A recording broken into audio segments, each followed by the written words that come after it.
Nah itu sebenarnya kita udah terapkan di semua aset, mulai dari baju, tanah, segala macam. Pas kita tes render, itu bisa kalau di background itu bisa sampai memorinya 256 tuh nggak cukup.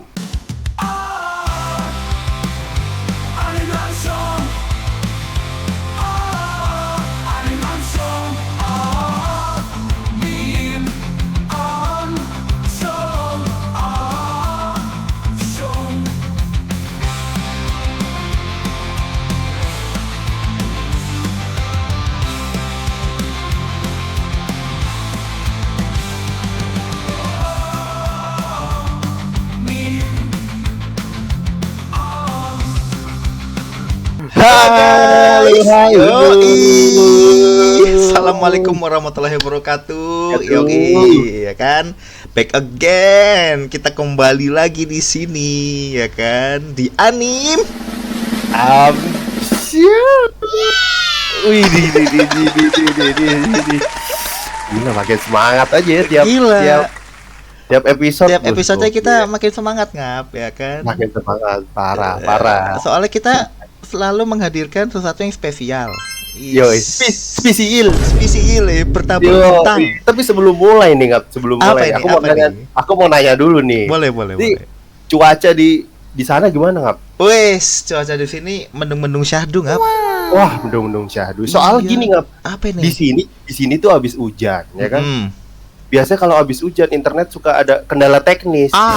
Tuh. Wah, kan. Makanya aku datengin nih bintang tamu yang ngerti teknikal. Waduh. Terbaik bridgingnya ya. Udah dipersiapkan. Boleh. Gimana nih?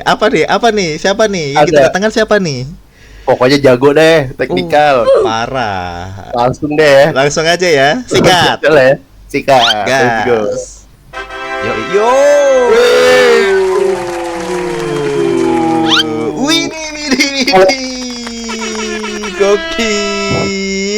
Gokil. Boleh nih ya, langsung aja kali ya. Gimana, Riz? Langsung aja ya. Monggo Kang, perkenalan dulu dari siapa? Assalamualaikum warahmatullahi wabarakatuh. Waalaikumsalam. Muhammad Panji Sofiullah. Saya di Jumbo sebagai Technical Director dan CG Supervisor. Langsung nih, iya kan. Bentar, Ngap. Ini apa langsung ngomongin Jumbo? Berarti dari Vision Ema nih, Mas. Betul. Langsung dari pusat ya kan. Apa kabar nih, Kang Panji nih? Baik ya, sehat ya? Alhamdulillah sehat, udah bisa bernapas lega ya. Ayo, alhamdulillah. Ngomongin tadi Kang Panji ini kan sebelum masuk ke pembahasan untuk Jumbo nih, ya kan? Boleh kali Kang Panji, ya kan? Sharing-sharing dulu pengalamannya pertama kali nyemplung di dunia 3D itu biji mana tuh, Mas? Ini harus dari TK nih yang ceritanya. Aduh. Salah tanya nih gua. Iya. Salah tanya kayaknya gua nih, anjir. Nyemplung di dunia 3D ya? Iya. Mungkin dari kalau suka animasi itu dari SD ya, dari SMP. Suka animasi. Jadi di SMP itu belajar Flash, tahu Flash? Flash software dulu tuh. Ya, dulu pakai Action Script 2, terus AS3, terus tiba-tiba obsolete softwarenya gitu ya. Terus belajar lain. Masuk SMP, SMA ya gitu ngulik-ngulik sendiri. Dulu tuh ada Corel Rev ya. Animasi belajar di situ ya, belajar sendiri aja gitu, nggak diajarin orang. Dulu mah susah ya, nggak ada tutorial di YouTube atau apa. Benar. Banget. Gitu kan. Iya. Terus kuliah itu kecemplung di ilmu komputer. Nah di situ juga mulai beli PC sendiri, terus belajar 3D juga otodidak gitu ya. Dulu belum ada Blender, dulu tuh pakainya 3ds Max. Aduh, ya, lawas tuh. Oke. Dulu juga terus alhamdulillah kan setelah lulus ketemu Blender, akhirnya masuk ke studio gitu dengan hasil belajar sendiri. Nah, sampai situ ya pindah-pindah studio. Pertama itu di Creamago di Bandung, terus ke MD, terus bosan kerja saya kuliah dulu S2 ke Wales. Habis itu sempat jadi dosen. Gokil. Multimedia animasi juga, terus balik lagi ke Jakarta ke MP yang sekarang jadi di yang sekarang di bawah Kang siapa? Kang Eki. Iya, tahu Eki. Malah nanya anjir. Jadi lumayan panjang ya, mungkin dari 2011 ya kalau secara profesional. Ya dari MP terus tiba-tiba COVID kan ya. Iya, benar. Ke Dovala. Nah, di Dovala itu tiba-tiba dihubungi oleh Kang Rian ya sama produsernya. Ditawarin untuk mengerjakan Jumbo. Begitu. Saya kan belum tahu ya saat itu Jumbo dan Visinema itu, bahkan saya nggak tahu itu apa gitu. Yes. Boleh gitu, tapi saya mau lihat dulu nih naskahnya gitu. Enggak gitu. Jadi saya dikasih naskahnya, draft kelima kalau nggak salah. Saya baca dulu dengan seksama gitu ya. Wah, ini menarik gitu ya. Ceritanya agak-agak beda dengan studio sebelah yang pernah saya tinggalin. Ini kayaknya cukup gila gitu dan menantang. Terus saya tahu ternyata Visinema itu kerjasama dengan Afterlab, ya teman-teman saya juga gitu. Jadi saya oke lah kalau ada teman-teman saya di sana kayaknya gampang deh gitu. Jadi bismillah saya gabung di Visinema, sebelum itu sebagai freelancer dulu. Terus tahun 2022 awal ya, saya resmi di Project Jumbo.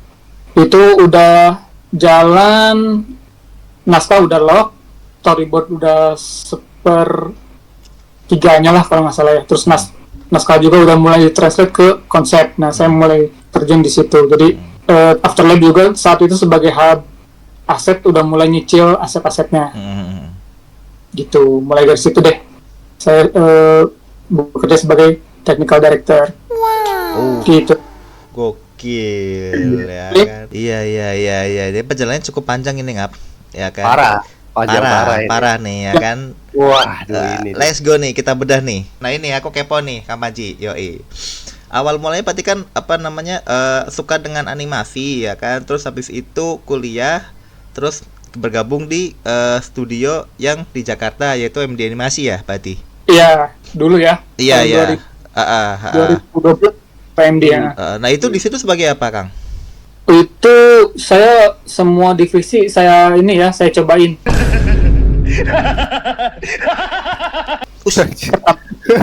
Nah, itu saya di aset dulu, di modeler karakter, terus nge-rigging juga, ke lighting render juga, terakhir di VFX.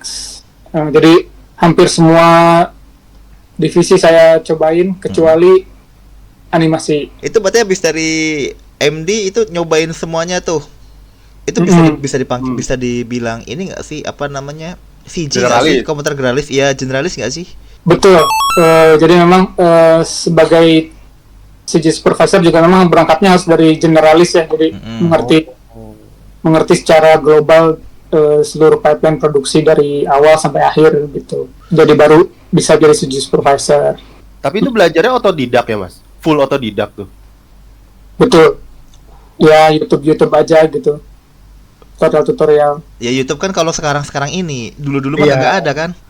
Kalau dulu ya 2012 kayaknya udah ada ya tutorial, tapi kayak dari ini India. Dari kayak gitu loh, yang ada CD-CD-nya gitu loh. Ini bundling paket gitu ya. Gokil, itu dibeli tuh buat ini biar jadi belajar kayak sekarang gitu. Ya. Ini berarti abis dari situ sempat ke Dovala ternyata ya? Betul, dari MPIC itu kan tiba-tiba ada COVID ya. Tahun ya ada ya. Jadi setahun sempat off, cuma nge-freelance doang, terus ke Dovala itu jadi Unreal Artist. Yang beda jadi, nih. Iya. Di Dovala itu jadi ya lighting, VFX dan sebagainya, tapi di Unreal semua gitu. Jadi nge-build shot yang dikerjakan animator dimasukin ke Unreal, di lighting, di VFX dan render gitu. Ya, kurang lebih pekerjaannya seperti itu. Secara teknis gampang sih gitu ya, nggak yang pusing banget kerjanya, cuma memang Unreal itu kan kayak semacam black box ya. Di awal-awal itu belum terlalu banyak resource-nya, meskipun ada internet nggak bisa ditebak gitu Unreal tuh. Jadi ada aja errornya dan kita tuh harus troubleshooting itu bener-bener random kayak gitu. Unreal kekurangannya itu doang sih. Tapi so far so good ya kalau untuk series ya. Nice. Gokil.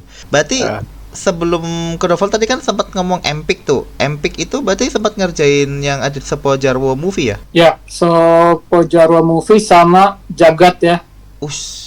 Jagat itu nggak rilis kan ya karena ya satu dan lain hal.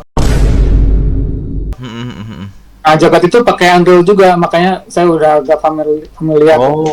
Berarti emang tahu Unreal itu dari awal di Empik-nya itu. Ya. Oke, I see. Oke. Tapi Unreal-nya yang jadul ya, yang 427 yang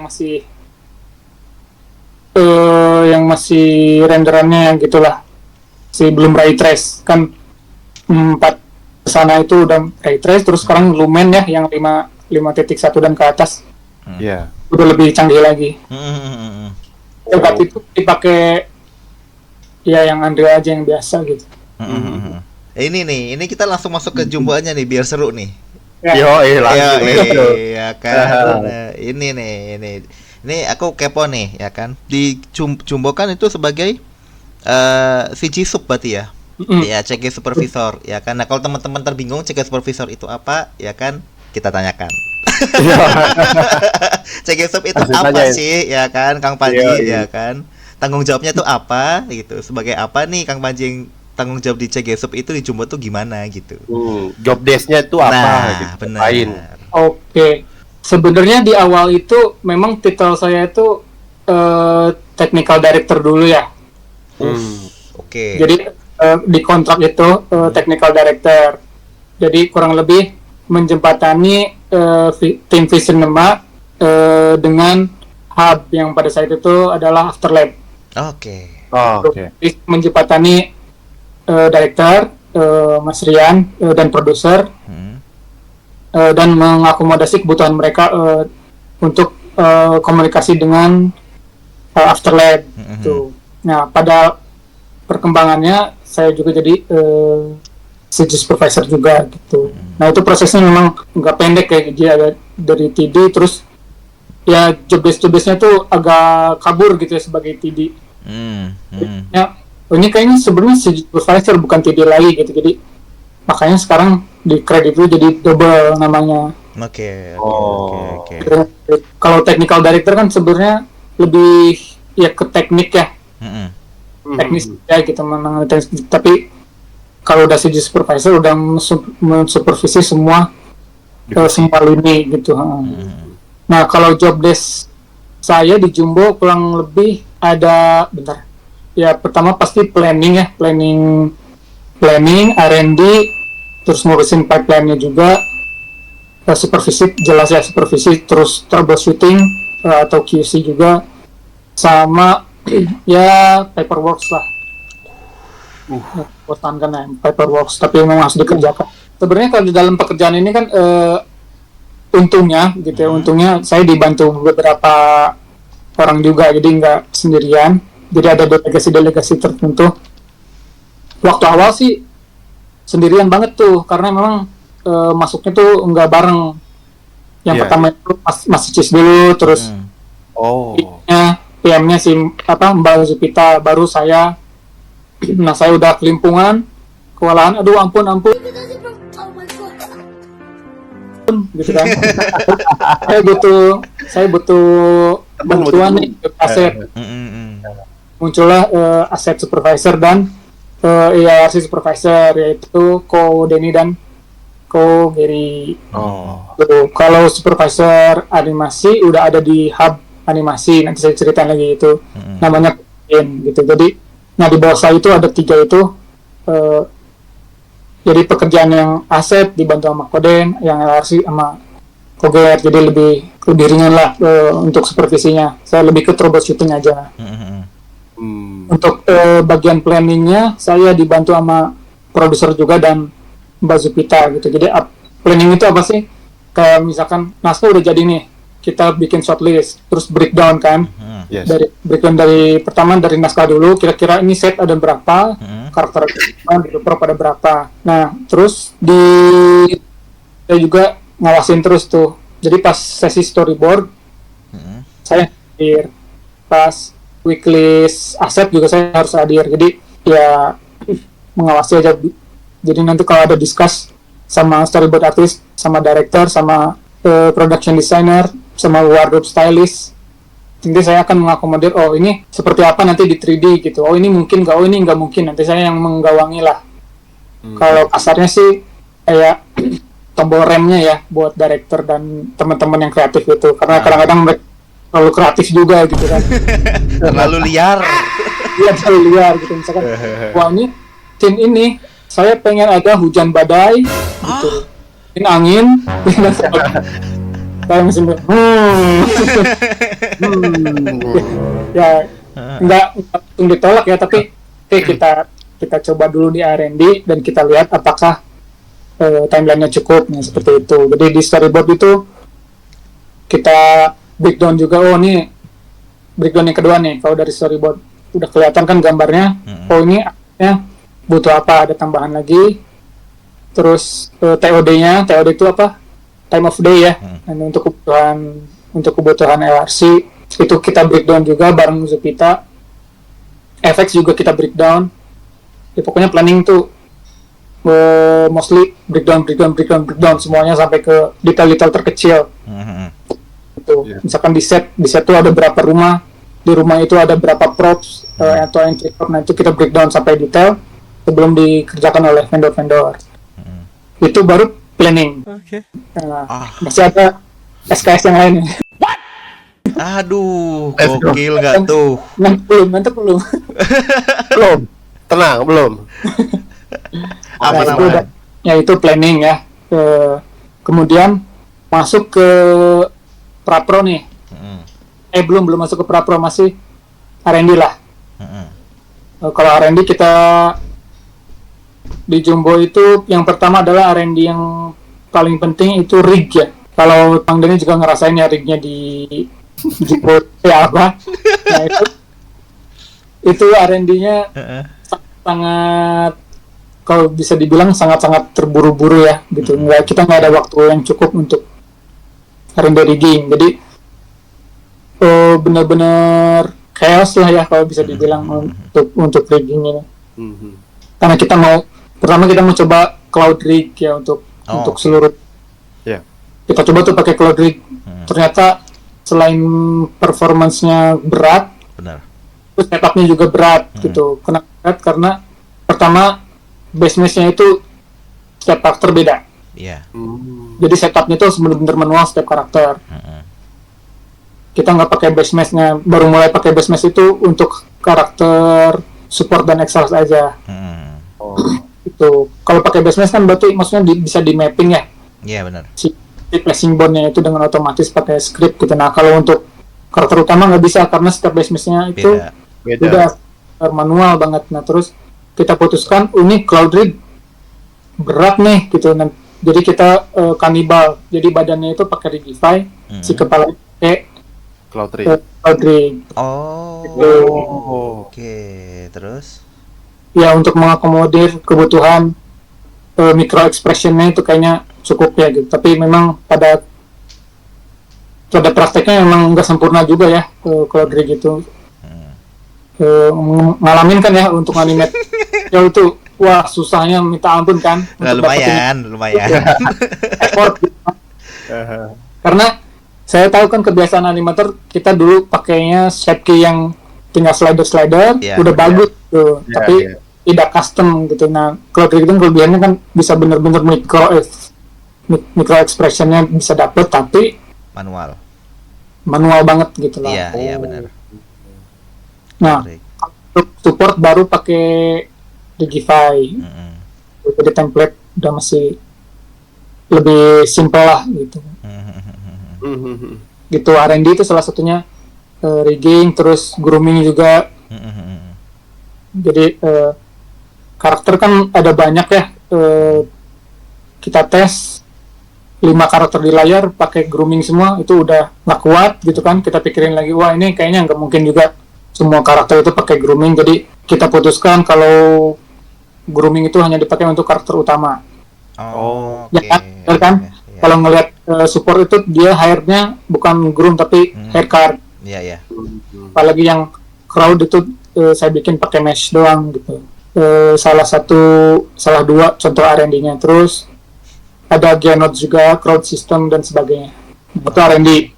Nah, itu juga jalannya agak paralel sih ya dengan aset dan produksi. Karena memang saya masuk di tengah-tengah perjalanan, jadi nggak terlalu banyak yang bisa dilakukan sih di R&D. Ya langsung masuk produksi, kita bikin pipeline-nya seperti apa, terus kita atur seperti apa alur datanya di hub.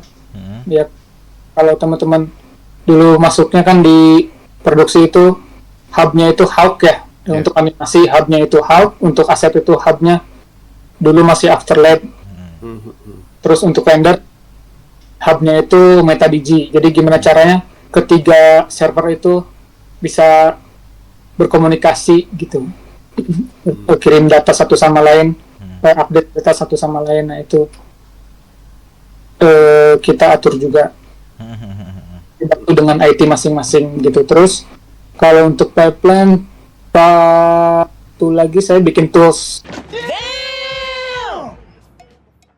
khususnya Ini. Yoi. yang simple lah untuk setup kayak gitu kan. Kalau misalkan di layout tuh ada tools untuk layout, jadi tinggal klik, nanti collection, naming segala macam itu udah langsung disiapin kayak gitu. Itu tuh sederhana ya untuk mempercepat pekerjaan teman-teman Tor. Itu setup lighting dan setup render. Jadi otomatis sudah ada node rendernya kayak gitu-gitu. Nah itu tugas technical director dan supervisor. Itu kalau itu untuk pipeline. Supervise ya dibantu teman-teman dan troubleshooting. Nah, itu error juga lumayan banyak ya di Blender. Tapi sejauh ini sih error-error ada yang bisa dikerjain, ada yang bisa cari turnaround-nya ya, workaround-nya. Jadi so far sebenarnya cara teknis bisa dibilang Jumbo ini nggak terlalu sulit ya secara teknis. Masih achievable lah gitu. Yang jadi constraint kan hanya manpower, timeline gitu, manpower dan timeline yang selalu jadi constraint. Kalau secara teknis bisa dibilang ya 70/100 lah tingkat kesulitannya, masih sosok. Justru yang menyulitkan itu di manajemennya sih. Tentang itu. Karena ya teman-teman tahu kan kita berhubungan dengan banyak vendor ya, kerjanya jauhan. Nah justru di situ sih yang agak menantang. Bahkan PM juga sampai harus ada 2 kan, harusnya kan biasanya di project itu ada 1 ya, cukup ya. Gitu ya. PM aja kewalahan gitu menghandle segitu banyak vendor dengan PM-nya masing-masing dan core-nya masing-masing. Nah di situ bukan selalu ya, banyak, kadang-kadang banyak miss yang cukup mengganggu produksi lah gitu ya. Itu sih tantangannya, jadi lebih ke manage orang dan itunya sih ya, dan pekerjaannya, bukan teknis ya. Teknis ya banyak masalahnya, tapi kalau dibanding manajerialnya kayaknya lebih manajerialnya deh.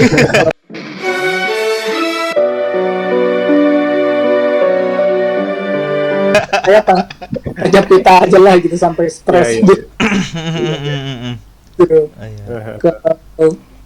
Kalau sebelumnya gitu kita aja ya, paperworks tuh kayak Bible, kayak SOP kayak gitu yang harus dipatuhi setiap vendor gitu, kayak naming, infile prefix segala macam, ordering kayak gitu itu standar kan ya. Kalau udah teman studio udah pasti tinggal ngikutin, nggak ada masalah gitu. Kalau paperworks yang lain ya, yang tidak langsung diproduksi kayak misalkan postmortem, efek hub gitu-gitu itu yang internal itu saya juga yang bikin. Sampai ke postmortem juga. Betul, ini lagi nyusun postmortem. Belum susah. Itu apa sih? Postmortem apa nih? Wah, Postmortem itu ini semacam ya kan. evaluasi lah gitu. Oh. Kayak kalau di itu sih LPJ ya, laporan pertanggungjawaban gitu. Jadi Iya, iya. Oh, LPJ. apa yang sudah berjalan dengan baik, Ya. apa yang tidak berjalan dengan baik, tantangannya apa, gitu, solusinya apa waktu itu, terus rekomendasinya apa gitu. Apa yang perlu diperbaikin gitu. Oh, laporan gitu ya kali ya. Ya untuk proyek selanjutnya kayak gitu. Iya, terus apa biasanya banyak tuh berlembar-lembar tuh. Saking banyaknya ya, troubleshoot ya. Iya, Ya. soalnya fun fact-nya aku juga buat itu di Jawain Ya kita wajib kan mau nggak mau. Iya, kita- buat internal kan gitu. Karena buat internal evaluasi. juga buat ini juga mau nggak mau buat endingnya tetap harus dibuat gitu itu. Wah, gokil Ya, sampai postmortem juga loh. Iya, Aku kira tuh udah ngurusin semuanya, postmortemnya itu maksudnya yang ngerjain itu yang lain gitu. Tapi kan Beda orang gitu. nah, kalau dipikir-pikir ya tetap butuh sampai ke postmortem ya Kang Panji, karena kan dari awal sampai akhir dirinya yang Udah nyemplung. Iya, nyemplung benar. gitu. Jadi yang tahu ya dia beliau ini. Kalau itu Kang, aku penasaran deh. Kalau misalnya kan tadi Kang Panji dari produksi terus produksi gitu kan sempat udah terlibat gitu. Tapi kalau misalnya ada aset yang misalnya di praproduksi udah di lock nih, tiba-tiba di produksi asetnya berubah, itu gimana Kang? Ada nggak kayak gitu Kang, kasus kayak gitu? Itu bukan ada lagi ya, banyak ya. Kita kan selalu kita kan selalu harap aset itu lock di layout gitu ya. Iya, betul. Atau minimal di itu udah lock. Ya selalu ada masalah gitu ya, apakah dari tipnya, apakah dari teksturnya, atau bahkan mungkin kebutuhannya ternyata berubah gitu. Yes. Terus selalu terjadi di produksi, dan di Jumbo ini lumayan banyak ya karakter aja. Kalau kita inget ya, karakter itu kita layout masih pakai V1 kan. V1 yang riggingnya itu belum siap untuk publish. Di layout tuh pas masuk anim Beda. itu dipublish V2. Nah itu repotnya bukan main kan. Ada yang harus nge-reconstrain segala macam lah gitu ya. Iya. Tapi kita menghindari itu ya, mau nggak mau ya sudahlah gitu, hajar aja gitu, mau gimana lagi kan. Karena memang jalannya itu agak paralel ya, aset dengan anim, bahkan LRC dengan anim pun paralel juga kan. Gitu. Kalau kita ngelihat secara keseluruhan timeline itu kita habiskan 4,5 tahun, sebenarnya produksi itu kan pendek banget ya dibanding dengan kreatifnya. Ya. Ya, anim aset anim post itu bisa didempetin 2 tahun lah sebenarnya efektif gitu. Jadi memang Jumbo ini lamanya di creative development lumayan lama gitu, karena dari bikin naskah itu udah mungkin lebih dari 1 tahun atau 2 tahun ya naskah dimatangkan, tapi bener-bener bagus lah gitu. Iya, nggak main-main lah. Storyboard pun setahun lebih lah, ya setahun lebih, terus dimasuk editing, baru di lock, baru kita putuskan untuk kick off produksi. Nah itu udah habis, mungkin ada ya 2,5 tahun lah untuk sampai ke situ doang gitu. Saya produksi bisa dibilang mepet sih ya, Kebut tuh. ngebut banget. Nah itu pun dengan segala kekurangannya, banyak yang delay ya, pada akhirnya kan snowballing dari isu itu. Jadi anim pun yang tadinya harus selesai di Desember kalau nggak salah ya, mundur sampai ke Maret kalau nggak salah ya, karena itu paralel gitu, banyak set update, terus banyak QC yang ternyata tidak terkisi oleh hub juga gitu ya. Kayak gitu-gitulah ya, pada akhirnya kita selesaikan gitu, karena kan kita punya TKD ini harus selesai gitu, harus bagus gimana pun juga. Betul.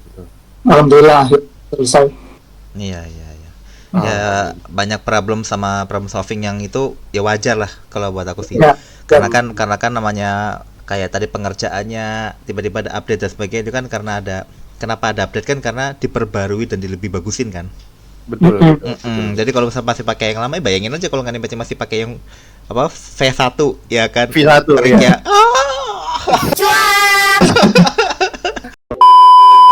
Nah ini aku kepo nih Kang. Kalau untuk pipeline-nya sendiri itu gimana sih Kang? Maksudnya boleh diceritain nggak Kang? Apa namanya secara software, secara teknologi itu apa aja yang dipakai sih gitu untuk yang di Jumbo ini? Mumpung kita langsung ngomong sama TD-nya nih, sama CGC langsung ya kan, ordal. Menggawangi, gokil. Untuk pipeline sebenarnya kan nggak ada yang aneh ya. Pipeline itu kita pakai waterfall ya. Waterfall pipeline yang ya meskipun sedikit-sedikit ada paralel, ada agile-nya, mostly kita waterfall. Jadi selesai kreatif baru ke pre-pro, selesai pre-pro baru ke pro dan baru ke post. Kita pakai software Blender yang open source. Kenapa? Karena kita tidak ada uang. Dari mana duitnya?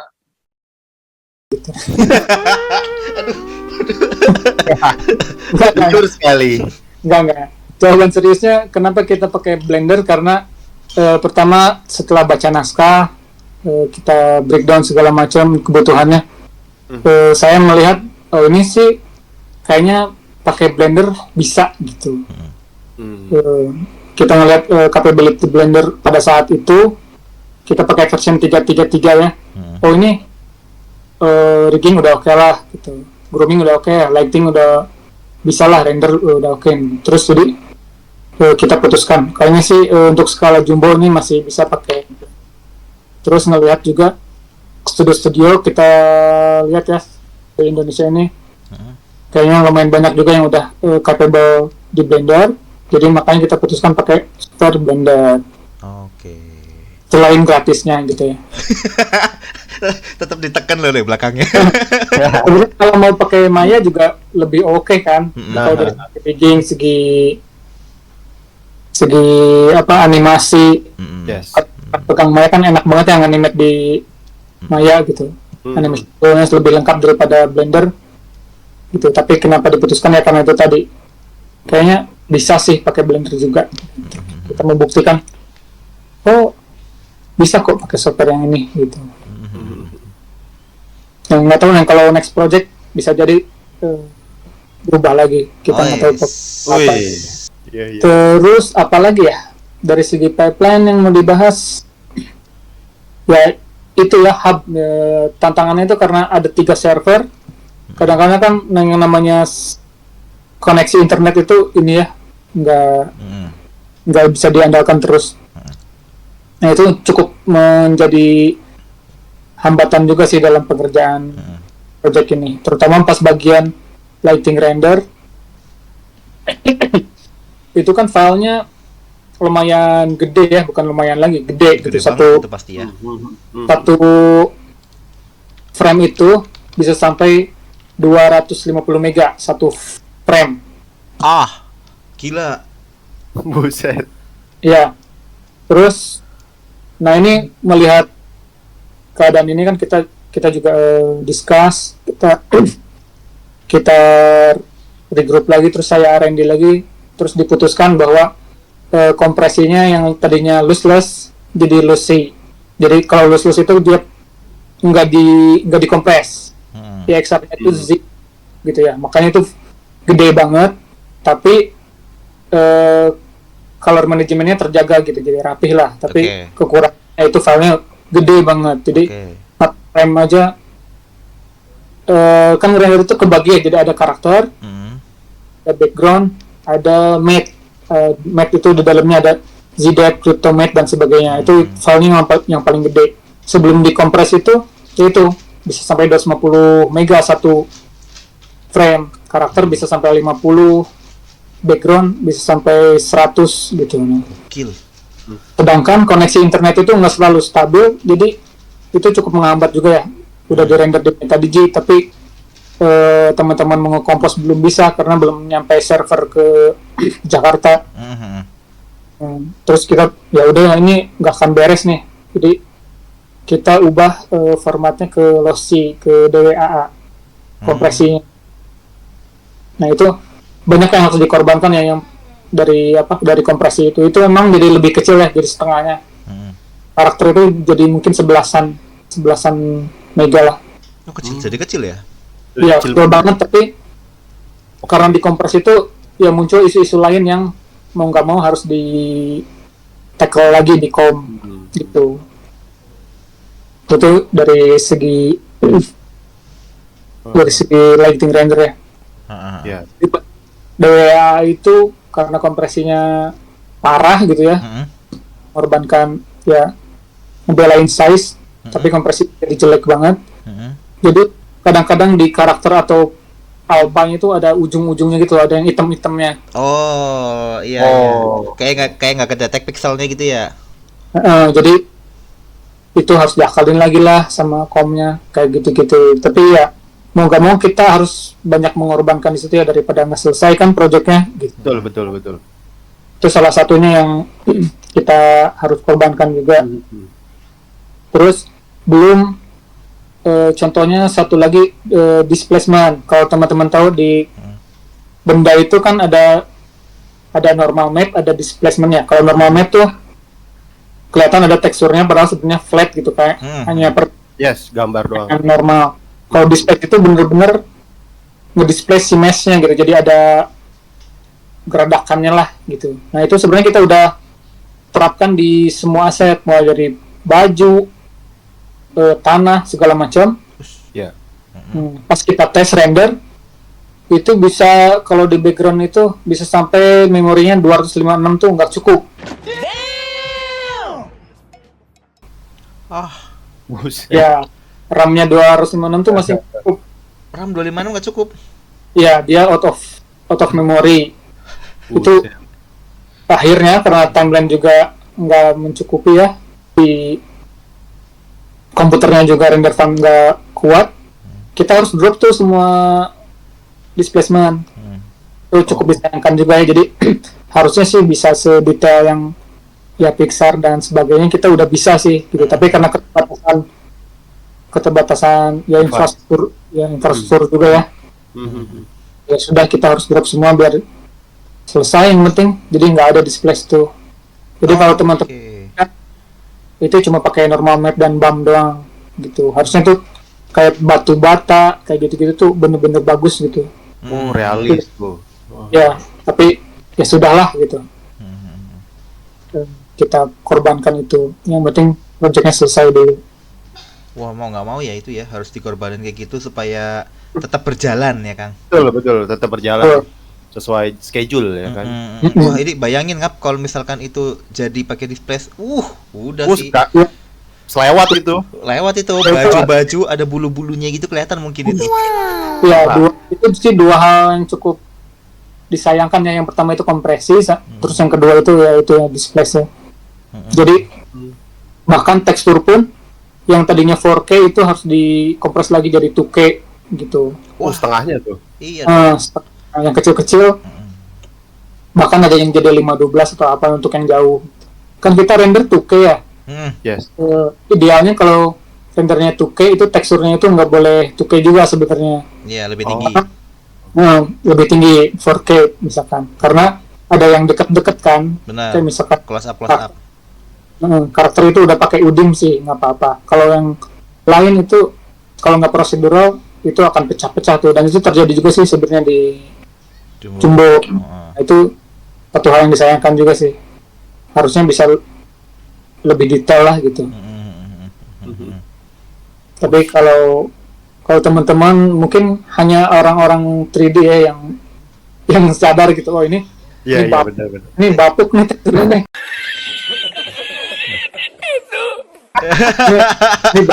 Yang notice ya. Yang notice mohon. lah.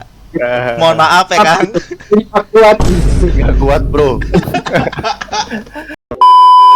BTW nih, Kang, aku mau nanya lagi nih. Tadi ngomongin soal perenderan gitu tuh.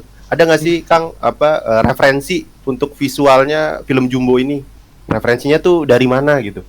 Kalau referensi campur-campur ya.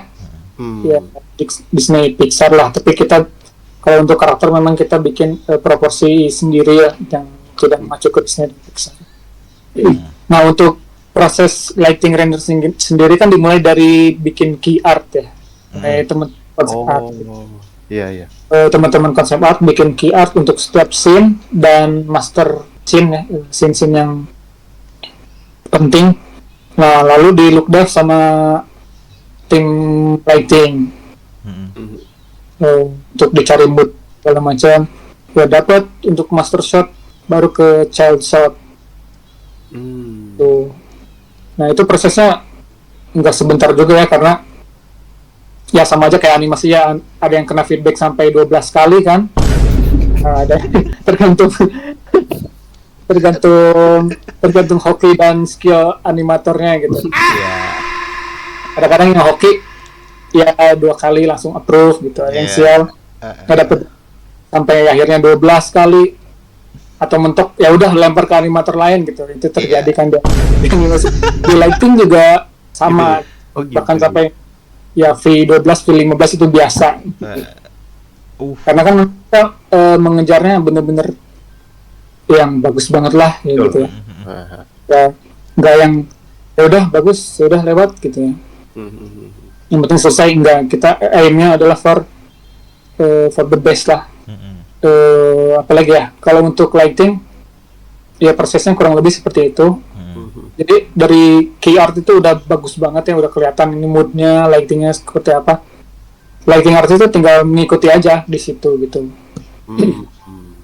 Setiap scene udah ada moodnya masing-masing, udah ada guide-nya lah gitu untuk mulai dari. Nah terus apa lagi ya? Kalau untuk compositing yang jadi kendala juga karena kita vendor VFX dan LRC itu beda, nah itu jadi hambatan juga. Karena yang kerjain VFX kan ada 2 vendor ya, ada Madbox dan Awas Artis Galak.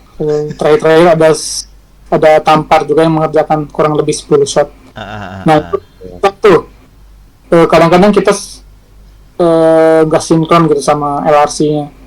Nah, di situ, nah itu tantangan yang jadi lebih ke bukan teknis ya, tapi lebih ke komunikasi sih. Gimana cara transfer data, komunikasi, feedback segala macam. Itu lebih di manajemen di si Zupita. Kalau teknis, insya Allah kan mereka udah capable dan berpengalaman juga ya. Jadi saya bisa agak lebih tenang pas prosesnya gitu. Mereka udah tahu apa yang mereka lakukan. Saya tinggal bikin guideline-nya, ini output seperti ini, dokumentasi seperti ini, bla bla bla, mereka jalan gitu. Kompos juga kurang lebih ada 1 tahun ya, bahkan sampai ke gala premier, dan setelah gala premier aja masih kerjain. Sampai sekarang pun masih jalan revisi sebenarnya. Fun fact. untuk publish ke seluruh Indonesia nanti Lebaran ya. Iya, fun fact. Ini fun fact ngap. Saat kita tayang tanggal 19 masih ngerjain Coba revisi. tuh effortnya tuh sampai saat kita nanti mau lihat di Lebaran itu masih ada tim yang berusaha biar ngasih yang terbaik. Shout out buat mereka. Hormat guys, ya kan, kalian keren. Nah ini nih aku kepo sama, kalau misalkan kan tadi kan Kang Panji bilang vendor ada sebanyak itu ya kan, baik dari segi aset, animate, pokoknya pra-pro, produksi sama post-pro lah. Overall ya kan. Ini nih aku yang kepo nih, bahas revisi ya kan. Revisi ini kayak gimana nih ya kan, selain komunikasi yang perlu dijaga nih ya kan. Kalau misalkan dapat dari vendor udah dikasih nih not, oh gini, dapatnya kok malah hasil lagi nih revisinya nih, kok nggak gini sesuai sih, gitu. Nggak sesuai nih, ini gimana nih, jadinya udah mepet nih ya. Itu kayak gimana tuh, keseruannya tuh seperti apa sih, sama revisi apa nih yang kira-kira bikin ini kok gak dapet apa sih, ini kok kayak gini sih, gimana sih? Karena kan kita tahu ya vendornya sebanyak itu, betul. harus ada satu komando. Wah itu gila sih gitu. Itu how tuh Kang, gimana tuh Kang serunya Kang? Ya itu ya tadi tantangan kerja berjauhan itu, kita tidak bisa komunikasi yang langsung dan real time ya. Benar. Aset gitu, aset aja pertama kan dikerjakan di Afterlab, terus dipecah lagi ke Atomic Tune untuk karakter.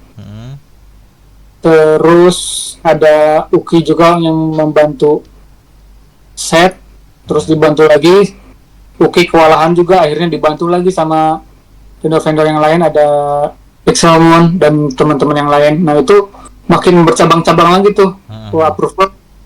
Approval sebenarnya harusnya simple ya. Approval kreatif itu langsung ke director. Kalau approval teknisnya itu ke asset supervisor. Cuma karena memang tidak real time itu, nah itu yang cukup bikin lama ya.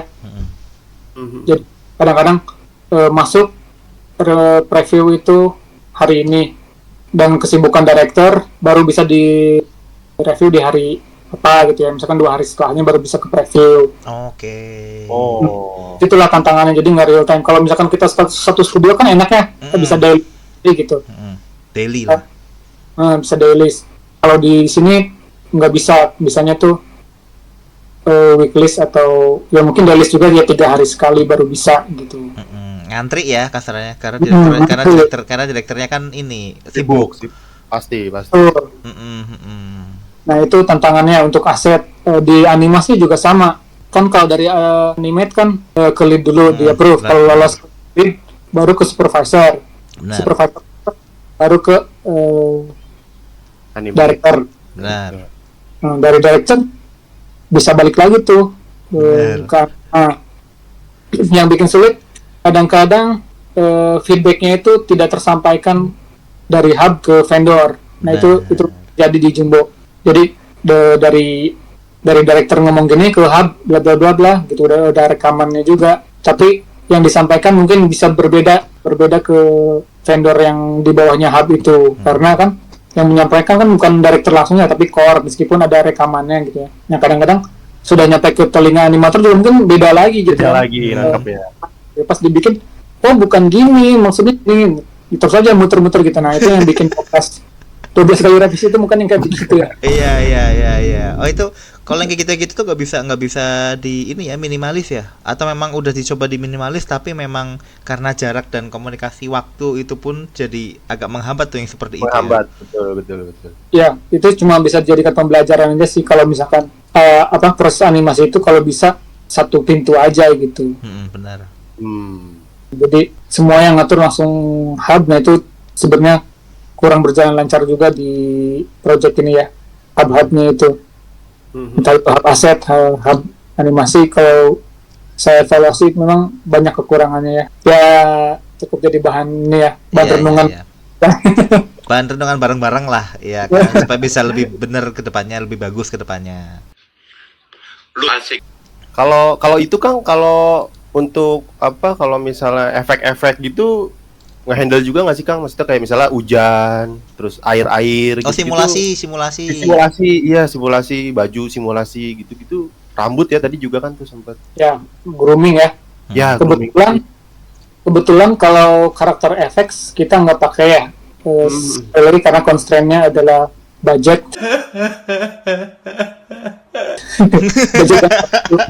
Jadi rambut itu memang di grooming tapi nggak di simulate. Hanya dipakai lattice ya, dikontrol. Terus digoyang-goyang ini ya manual aja sama teman-teman animator. Kalau pakai add-on wiggle biasanya dipakai juga gitu kan. Cuma wiggle otomatis aja gitu. Terus baju juga manual gitu kan. Bahkan capnya si Don itu ya manual aja digerakinnya pakai bone gitu sama animator. Tidak ada tim karakter effects, adanya VFX. Terus kalau saya sendiri di VFX mulai bikin R&D-nya ya untuk jurusnya penjahatnya kayak gitu-gitu. Nah itu untuk digunakan oleh animator sebagai template lah gitu. Pakai Geonode kayak gitu-gitu. Nanti baru dikasihin ke VFX-nya untuk dibagusin lagi lah gitu, ditambahin partikel segala macam. Oke. Kadang-kadang ya mau nggak mau saya juga turun tangan sih gitu untuk ngerjain. Wah ini VFX kelewat nih, nggak kelis di breakdown, ya udah saya kerja. Itu pekerjaan di bawah ini ya, di bawah tangan atau di bawah apa? Tidak resmi lah. Di bawah meja. Jadi job desk bayangan gitu lah. Iya. Aduh ini rambut kok begini gitu. Padahal itu udah masuk tahap rendering, masih harus benerin rambut gitu, vendornya udah nggak tahu kemana, ya sudah saya benerin gitu. Oh gitu. Ya, Keseharian itu kalau satu shoot. Itu kalau satu shoot, Kang. Kalau banyak shoot, gimana? Apa kabar, anjir? Lembur dah. Iya, udah lembur dah. Kopi pasti. Nggak tidur lagi dah ini mah. keseharian tidaknya seperti itulah. Iya. Iya. Kalau hujan gitu ada nggak, Kang? Nah memang tadinya maunya ada ya, pokoknya ada di satu scene itu chaos gitu ya, dan mau ada hujan, mau ada angin. Akhirnya setelah dipertimbangkan cara aset tidak memungkinkan, jadi cuma ada angin aja gitu sama daun-daun. Padahal sebenarnya udah di R&D, tapi kita pertimbangkan, oh ini kayaknya enggak deh gitu, untuk next aja deh. Lagi-lagi ya itu pertimbangannya Text time, budget. text time dan budget juga. Oh gitu. Berarti apa nih kalau misalkan aku yang ini ya mikirin ya, R&D itu nggak cuman ada di awalnya doang nih, tapi setiap ada masalah apapun itu nanti kalau misalkan yang itu membutuhkan untuk R&D itu, ya itu berarti butuh di R&D lagi gitu. Ya betul, mau nggak mau gitu. Tapi itu R&D-nya yang cepat ya, lebih ke troubleshooting mungkin yang disebutnya. Iya. Tapi kan tetap harus mencari lagi kan. Researchnya kayak gimana? Oh ini researchnya kayak gini gitu. Jadi nggak semua tuh di R&D di awal kita dapetin semuanya tuh enggak, karena nanti pasti ada apa namanya problem yang perlu di solving di situ gitu ya. Cari opsinya lainnya gitu. Benar. Ya. Contohnya apa ya? Troubleshooting. Kayak misalkan ada satu shot punyanya Leo Motion ya, punyanya si Om Sabar, itu ternyata nggak bisa dibuka gitu. Nggak tahu kenapa tiba-tiba nggak bisa dibuka kan gitu. Harus dicari juga penyebabnya. Terus saya lihat lognya segala macam, diulik-ulik.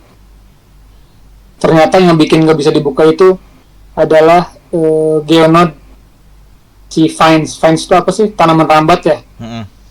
Jadi tanaman rambat itu geonode-nya bikin berat sampai si filenya tiba-tiba nggak bisa dibuka. Nge-crash gitu ya?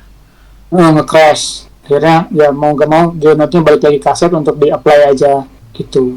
Itu berarti cara solvingnya nggak buka blendernya dong? Nggak buka filenya dong?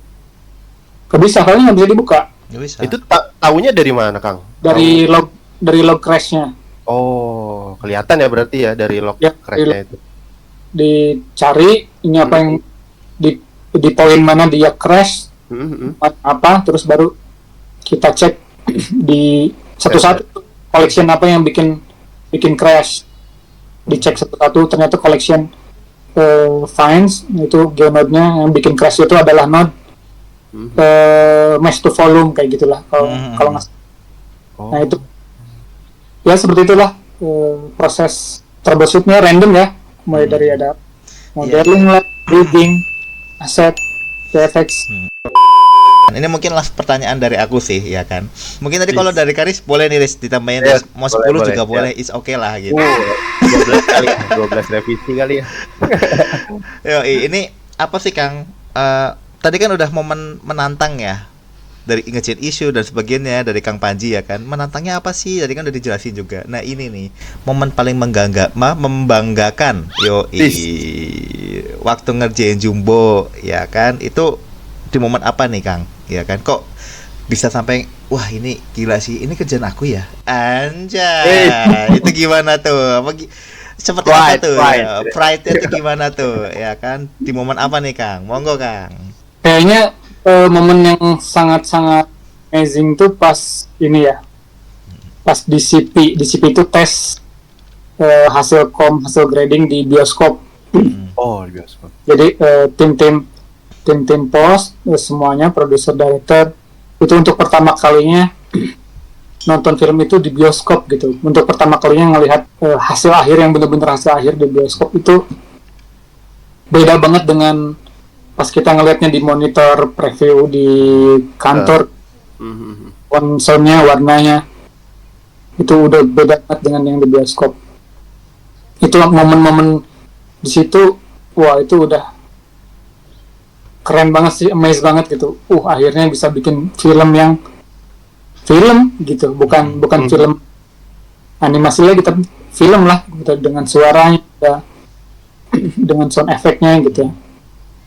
Itu benar-benar amazing sih akhirnya gitu ya, setelah berjuang bertahun-tahun bisa loh kita gitu. Sampai sekarang masih nggak kebayang aja kita bisa ya gitu, dengan segala keterbatasannya kita bisa gitu. Jadi harusnya kalau misalkan lebih proper lagi ya, timeline lebih proper, dananya lebih proper, dukungan dari pemerintah lebih proper gitu ya, bisa lah Indonesia tuh menyaingi negara-negara. Setuju banget ya kan, apalagi yang poin ketiga tuh Kang ya kan. Pemerintah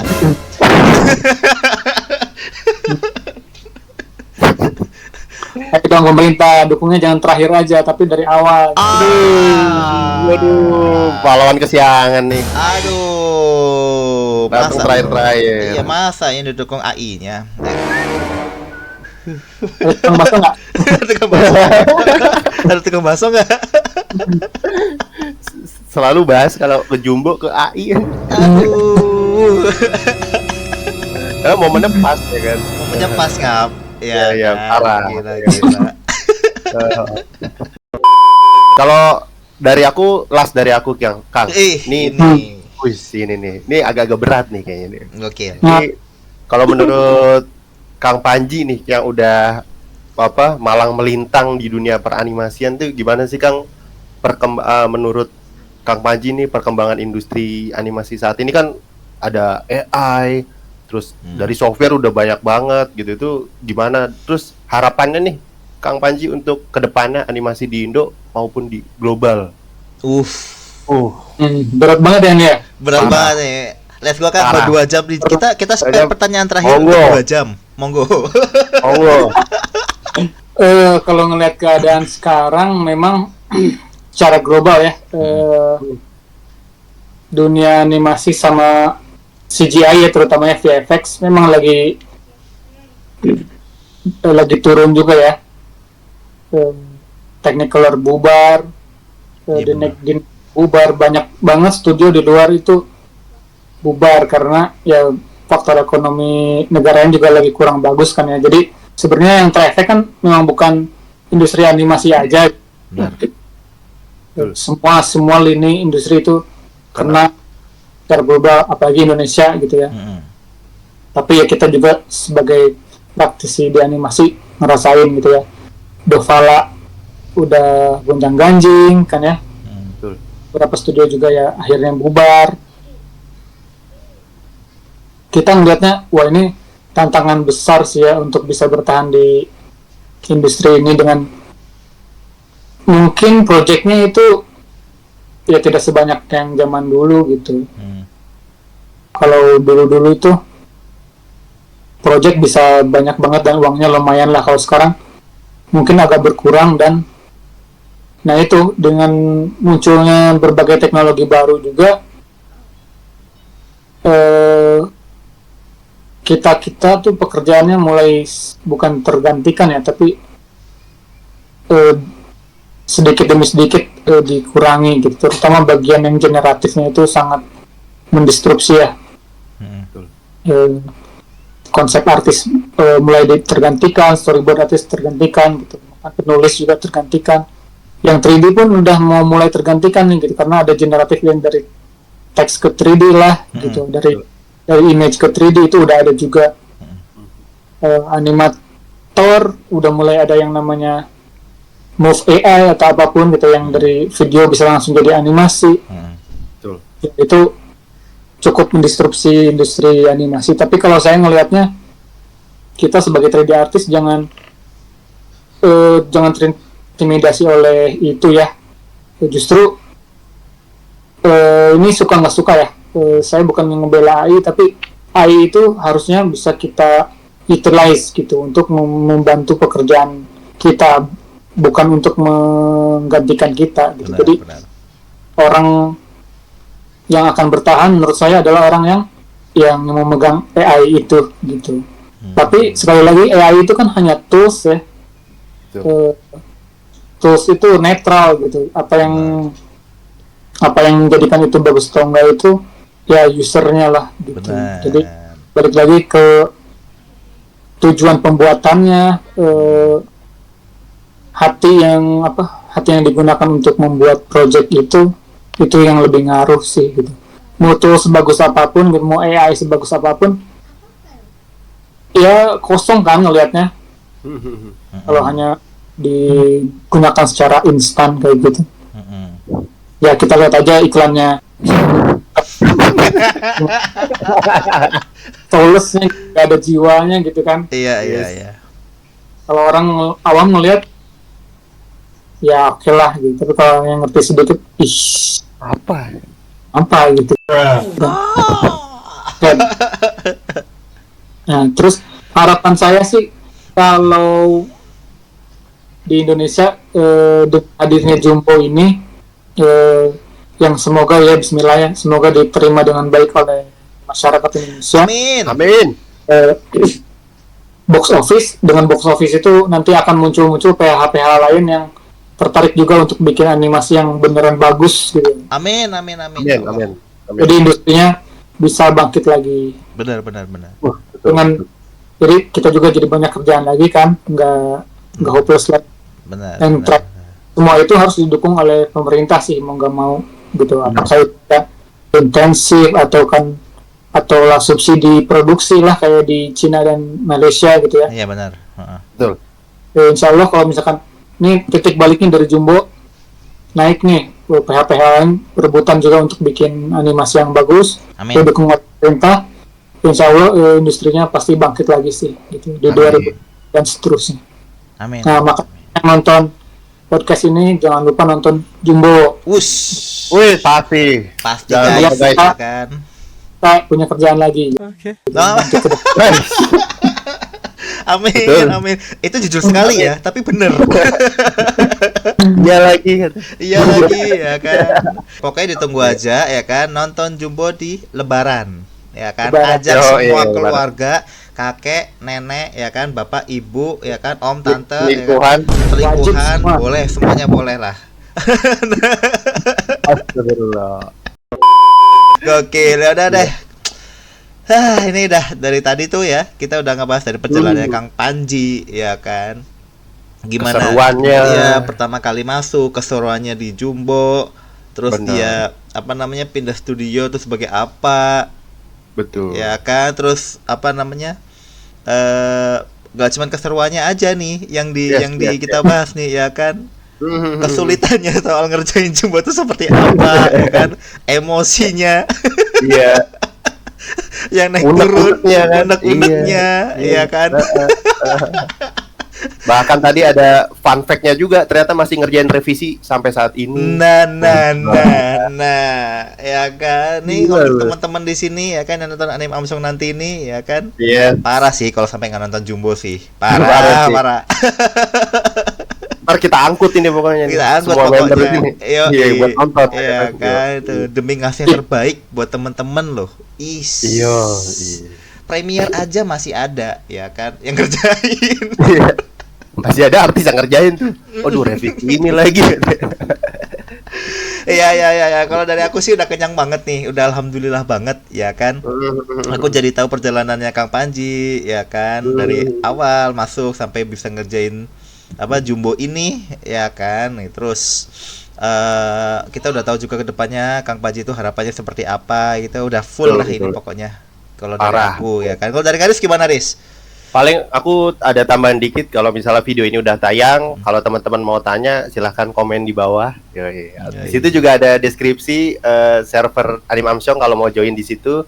Di server juga ada Kang Panji. Ntar untuk teman-teman ya kan. Izin ya Kang Panji, nanti kalau ada teman-teman yang mau tanya gitu, kita minta izin buat ngasih sosmednya Kang Panji mungkin. Di deskripsi. Pertanyaan pertanyaan 1 Bitcoin. Aduh, bayarannya berat ya. Bayarnya Bitcoin ya. Jawab bantu jawab ya. Iya, ya kan, insya Allah guys, ya kan, Insya baik Allah. loh, ya kan. 3D artis Baik. itu baik-baik semua, ya kan. Idi, Iya. parah. Siapin aja Bitcoin 1 gitu. Ethereum lah satu paling. Oke, Iya, dari iya, Kang iya. Panji gimana? Ada saran, pesan, kesan yang mau disampaikan buat teman-teman di sini juga, mungkin yang mau masuk ke dunia animasi, ke 3D atau gimana? Yang bisa mungkin nanti bisa masuk ke untuk project-project lain dan sebagainya, atau mungkin kisi-kisi, ya kan? Nextnya seperti apa? Monggo silakan Kang, bebas. Sudah. Pesen-pesen ya untuk mungkin kalau yang baru mau mulai di industri 3D ya, kencangkan sabuk pengaman gitu, karena 2025 ini badai ekonomi ini baru mau mulai ya, bukan sudah mulai sih tapi belum go gitu. Jadi perjuangan akan semakin berat ke depannya, tapi semoga gitu, semoga nanti keadaan bisa lebih baik lagi, jangan menyerah, ngulik terus gitu. Kalau mau jadi 3D artis, pilihannya kan mau jadi spesialis atau generalis, nanti tinggal pilih aja teman-teman sukanya yang jadi spesialis atau generalis. Benar. Kulik aja terus, jangan nyerah gitu, karena kerjaan insya Allah ada terus ya, Insya Allah, amin. Insya Allah. benar. mau di sini atau di luar pun ada gitu. Jadi nggak usah takut lah gitu, yang penting teman-teman serius menjalaninya aja. Benar. Gokil. Betul. Gila. Gitu ya guys ya kan. Semangat ya kan. Meskipun sambil nangis semut.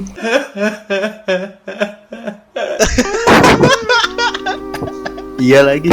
Iya lagi. Mata udah jadi panda ya kan. Aduh. Ya, aduh.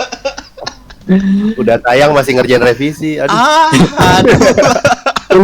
Ini fun fact terakhir nih. Oh, gos. Oh, gitu, Ya, gitu. seru nih. Saya waktu baru mau masuk Jumbo itu darah rendah. Selesai Jumbo saya darah tinggi.